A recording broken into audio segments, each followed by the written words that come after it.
Terus yang menjadi pertanyaan,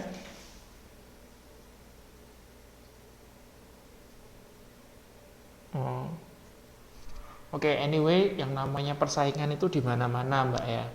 Sebelum saya sampaikan pendapat saya, mungkin ada teman lainnya yang mau kasih pendapat. Gimana kalau kasusnya seperti ini? Jadi ada sebuah kompetisi yang sangat ketat ya. Dan kompetisi ini lebih ke apa? Persaingan harga ya. Nah, terus oke. Dan kasusnya di sini persaingannya itu di tingkat retailer ya. Persaingannya di tingkat retailer. Nah, ada teman nggak yang mau kasih pendapat dulu ya, mau menyampaikan pendapat. Kasusnya seperti ini, gimana solusinya?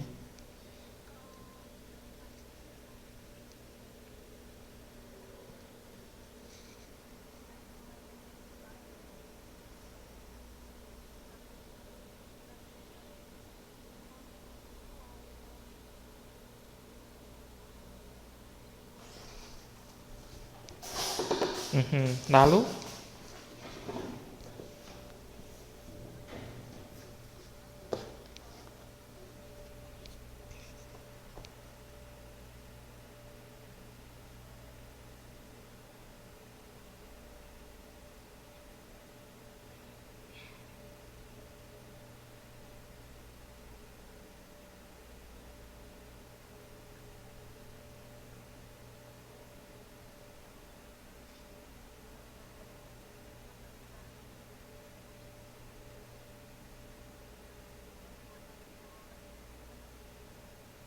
untung.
Oke, jadi gini, setiap strategi itu punya sasaran kan, Mbak. Saya pingin gini, saya pingin melakukan strategi ini karena sasarannya ini, gitu kan. Jadi perlu lihat dulu sasaran dari Mbak Nani ini apa, gitu kan. Kalau sasarannya pingin menghabiskan produk yang stok itu, ya kalau memang cara terbaiknya tadi jual rugi ya, ya itu konsekuensinya pasti akan rugi itu kan. Atau enggak pakai strategi lain yang tadi disarankan Mbak Yeni ya, jual aja dengan apa, balik modal, nggak apa-apa gitu, pokoknya balik modal gitu kan. Yang pen, Karena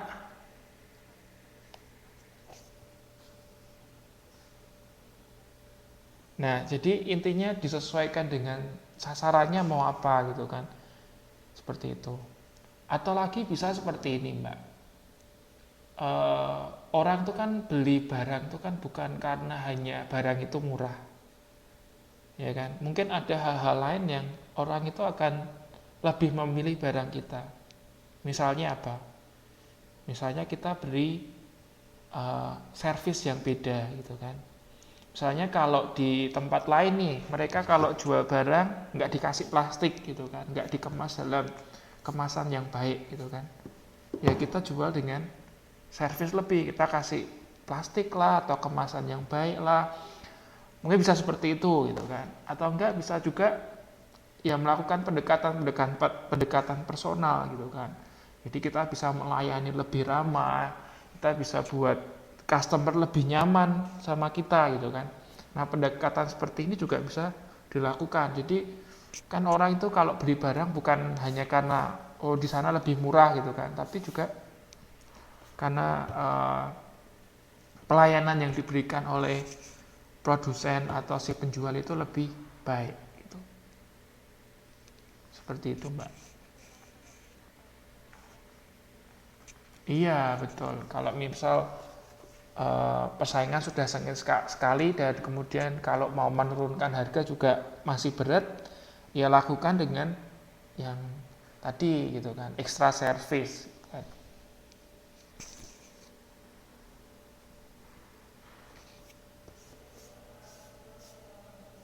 Ini jangan-jangan kasusnya itu nih. Produk multi level ini. Produk.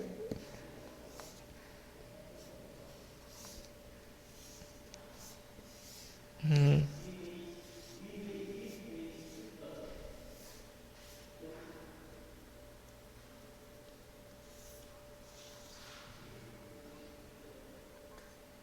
Mm-mm.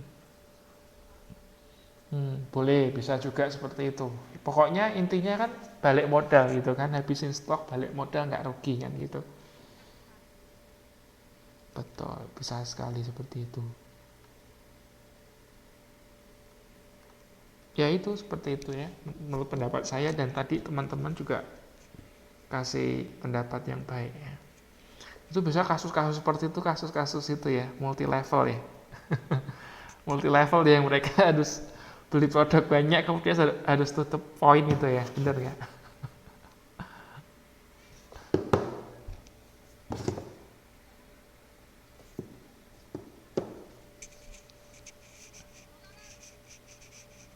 Ya yang namanya kompetisi memang seperti itu ya, apalagi untuk pasar yang sedang bertumbuh gitu kan, mereka akan oh ini keluar produk ini, keluar produk ini jualan itu gitu kan. Jadi saya pikir hal yang lumrah lah ya. Kalau kita sebagai konsumen sih senang-senang aja ya ketika kompetisinya itu ketat gitu kan. Jadi kita dari pihak konsumen diuntungkan gitu kan. Nah itu semakin susah kalau misalnya dari pihak produsen itu mereka malah kerjasama gitu ya. Misalnya membentuk apa istilahnya itu, kerjasama antar produsen itu apa namanya? Apa namanya? Nggak ada yang tahu. Jadi kerjasama produsen itu loh. Misalnya, kita jualnya segini aja gitu loh. Ada yang tahu nggak namanya apa? Depannya K. Bukan kolusi. Bukan. Enam, enam huruf. Depannya K, belakangnya L.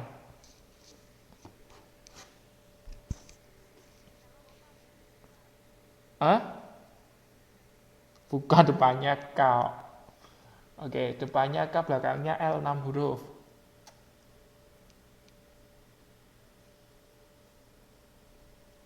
Oke, kartel. Kartel Anda tahu nggak? Pernah dengar nggak istilah kartel? Mosok baru dengar, itu harusnya sudah dipelajari dalam pengantar bisnis itu. Anda sudah belajar pengantar bisnis belum? Hah? Harusnya sudah dipelajari itu kartel, masa belum pernah diajari kartel. Jadi ya kartel itu jadi pihak apa dari pihak produsen ya, dari pihak penjual itu mereka melakukan kesepakatan sembunyi-sembunyi. Jadi itu kalau di Indonesia nggak boleh itu kartel. Itu kalau ketangkep ya, itu bisa dikenakan denda. Itu kan beberapa waktu lalu kan kena kasus.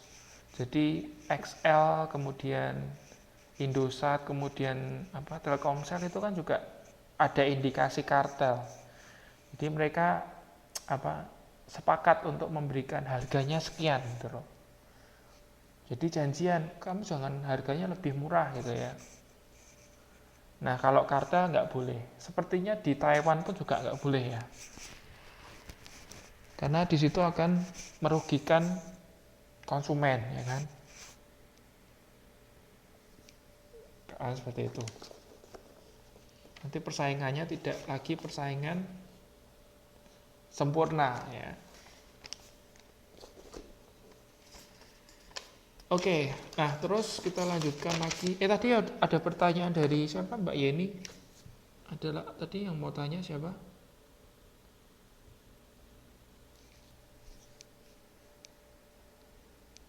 Oke, kalau nggak ada, kita lanjutkan.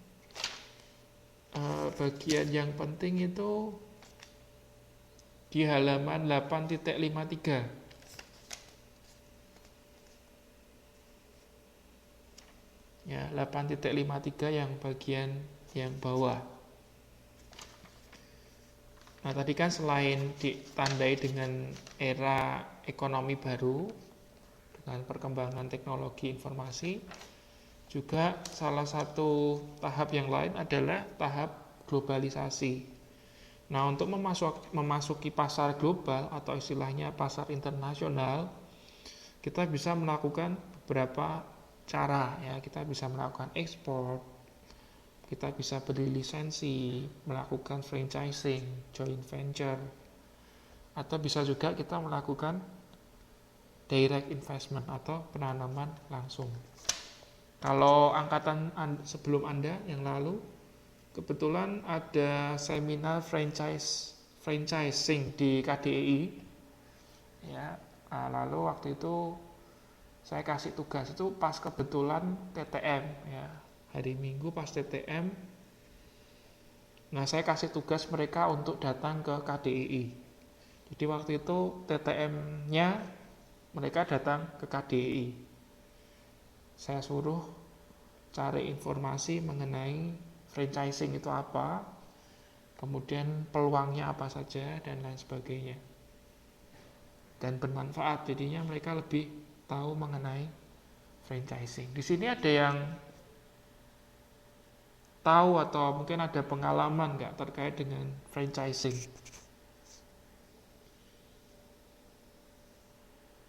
Sebetulnya ini peluang yang baik juga ya.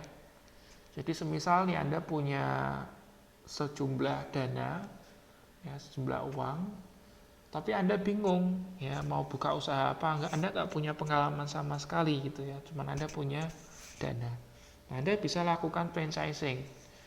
Ya, Anda cari franchise, istilahnya franchisor ya. Franchisor itu yang punya franchising itu, franchisor.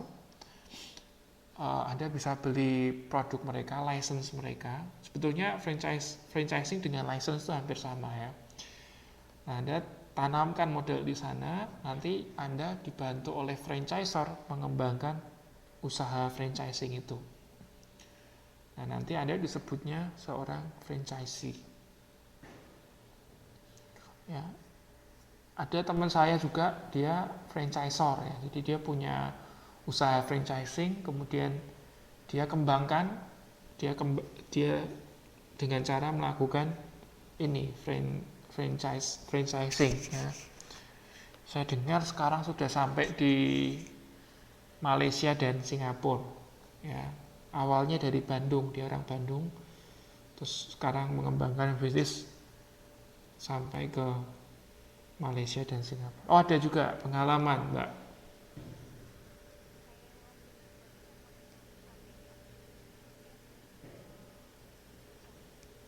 Iya. Mhm. Iya.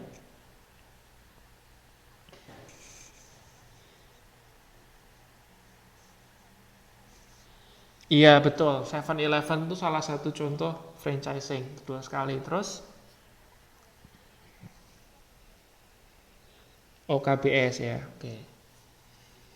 Nah sebetulnya banyak contoh ya, dan franchising itu mostly ya, yang terutama yang gede-gede itu berhasil. Ya, salah satunya 7-Eleven gitu ya. Kalau di Indonesia itu Indomaret, ya. Indomaret, Alfamaret itu juga franchising. Itu mahal itu kalau kita mau beli apa izinnya itu untuk buat usaha Indomaret atau Alfamart. Dengar-dengar itu untuk beli namanya saja itu ya itu 250 juta. Ya, itu belum nanti beli barangnya lagi loh ya. Jadi belum beli barangnya lagi, belum menyediakan tempatnya lagi. Ya itu 250 juta. Cuman beli namanya aja. Dan sistemnya pastinya dengan sistemnya. Nah, seperti itu.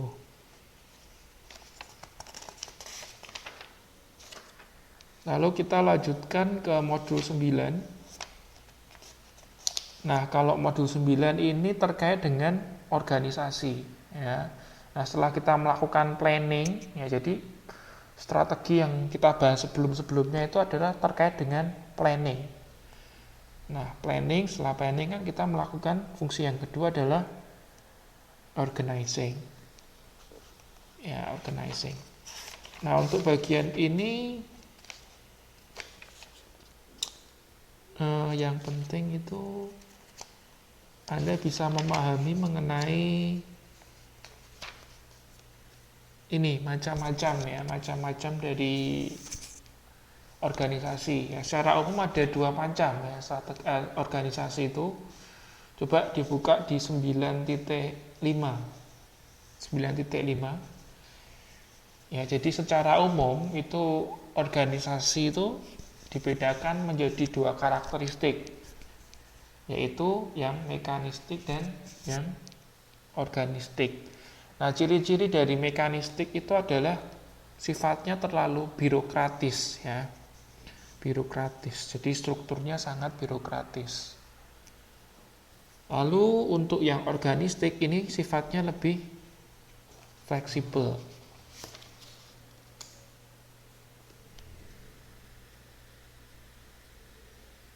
Lalu di 9.6 itu ada desain umum organisasi. Jadi pendesainan atau pembuatan organisasi secara umum itu kita mengenal ada dua, yang tradisional dan yang kontemporer. Kalau kita bicara desain organisasi yang tradisional itu dibedakan lagi jadi 3. Yang sederhana. Nah, kalau yang sederhana itu jadi ini misalnya ciri-cirinya itu departementalisasinya rendah. Jadi tidak terlalu banyak departemen itu tidak ada. Nah, contohnya misalnya kayak perusahaan-perusahaan kecil itu ya, perusahaan kecil atau misalnya pemilik toko gitu kan, toko kelontong gitu kan, mereka strukturnya sederhana. Mungkin dari pemilik toko langsung ke karyawannya gitu kan. Jadi nggak perlu macam-macam. Itu yang sederhana. Kemudian yang kedua struktur fungsional. Dan yang ketiga ada struktur divisional.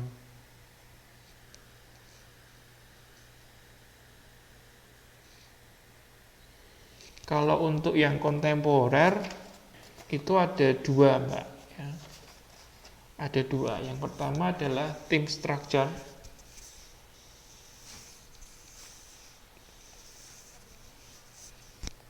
Ya, yang kedua adalah metrik, ya, metrik dan proyek. Nah, untuk memahami metrik itu ada di gambar titik 9.1 di sampingnya itu.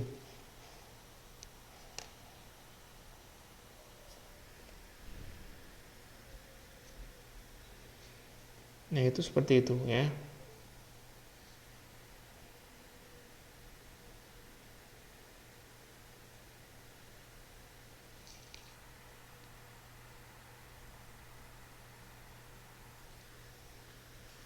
Jadi itu dicontohkan di gambar itu ya, dicontohkan ada sebuah perguruan tinggi.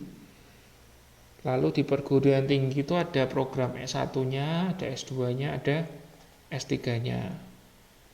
Nah, kemudian perguruan tinggi tersebut terdiri dari 5 fungsi. Ada yang bagian marketing, ada yang customer service-nya, maintenance, keuangan, SDM gitu ya. Nah, kita lihat di sini setiap fungsi berkoordinasi dengan setiap divisi. Di mana fungsi pemasaran misalnya itu berkoordinasi dengan divisi S1, S2, dan S3 sekaligus.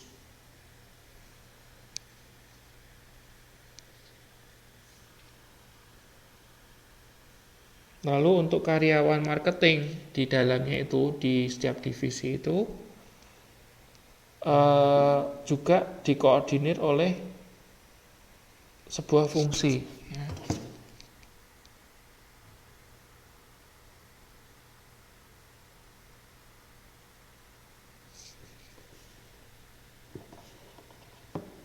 Jadi kalau kita lihat untuk organisasi matriks ini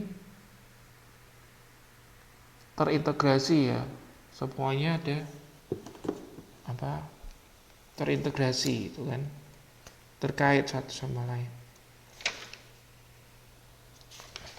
Terus ada lagi bentuk atau desain organisasi yang berorientasi pada pemasaran. Nah, untuk desain organisasi yang berorientasi pada pemasaran itu juga dibedakan jadi 3 macam. Ada yang berpusat pada produk, itu gambar 9.2 itu di halaman 9.11.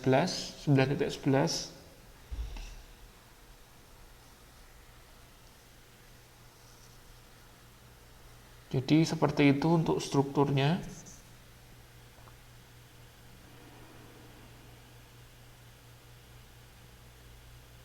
Itu berpusat pada produk.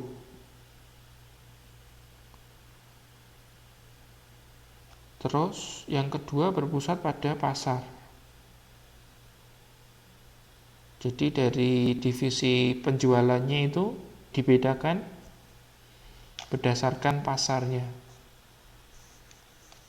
Kalau dari produk kan tadi untuk divisi pemasarannya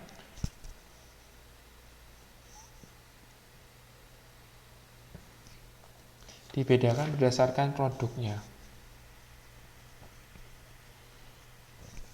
Terus yang ketiga matriks. Nah, kalau matriks ini perpaduan ya antara produk dan penjualan. Hampir sama tadi dengan yang sebelumnya tadi ya. Jadi terintegrasi.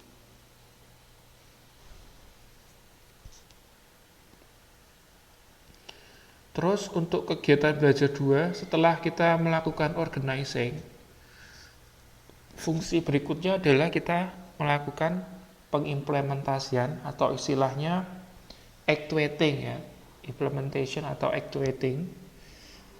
Setelah melakukan actuating, perlu kita melakukan controlling atau pengendalian terhadap apa yang sudah kita rencanakan, organisasi dan implementasikan. Ini yang keluar dalam ujian, Anda kasih tanda ya. Anda kasih tanda. Itu paragraf halaman 9.16,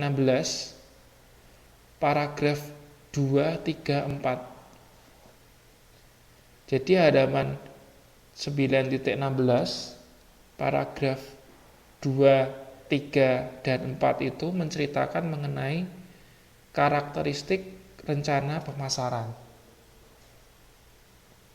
Ya, jadi itu adalah karakteristik rencana pemasaran. Anda kasih tanda itu.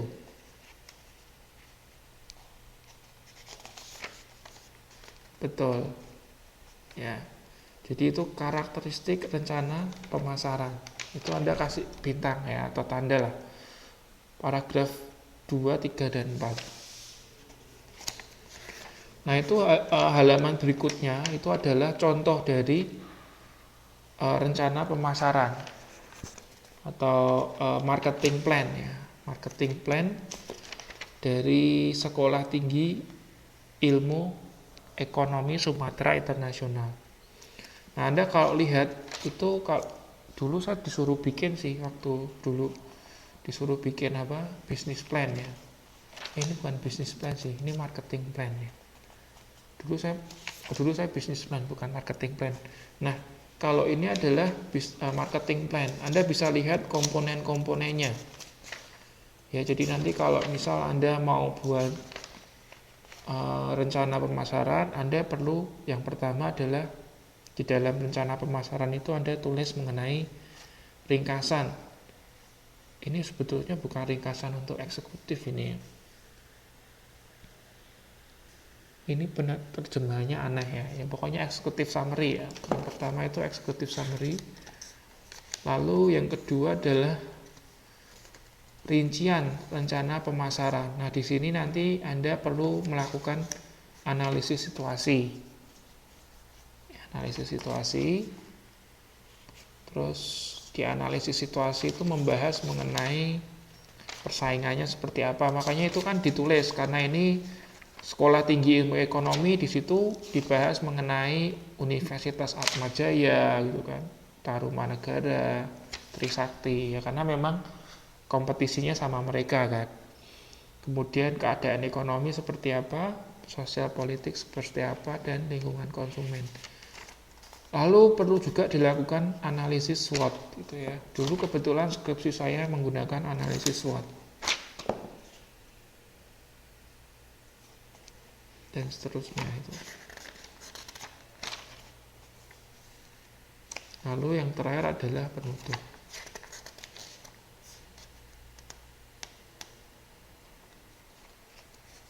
Terus coba dibuka di 9.25 Mbak. 9.25. Nah, itu adalah model komponen implementasi pemasaran. Jadi kalau kita ingin mendapatkan sebuah strategi pemasaran yang baik, itu perlu komponen-komponen itu ya. Perlu ada marketing strategi yang baik, marketing structure yang baik, sistem, resources, people, leadership.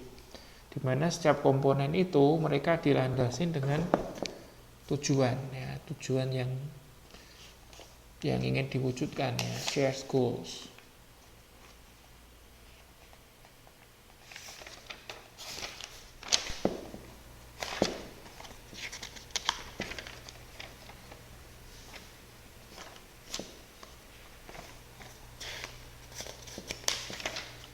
Terus 9.32 ya, tadi mengenai actuating, sekarang kita masuk ke controlling atau evaluasi dan pengendalian. Nah, secara umum itu ada dua macam pengendalian. Ya, ada pengendalian formal dan pengendalian informal. Nah, untuk pengendalian formal itu contohnya apa? Contohnya bisa melalui aturan gitu kan. Memberikan peraturan gitu kan. Terus kemudian bisa juga dalam bentuk pengendalian pada saat input, pengendalian pada saat proses, dan pengendalian pada saat output.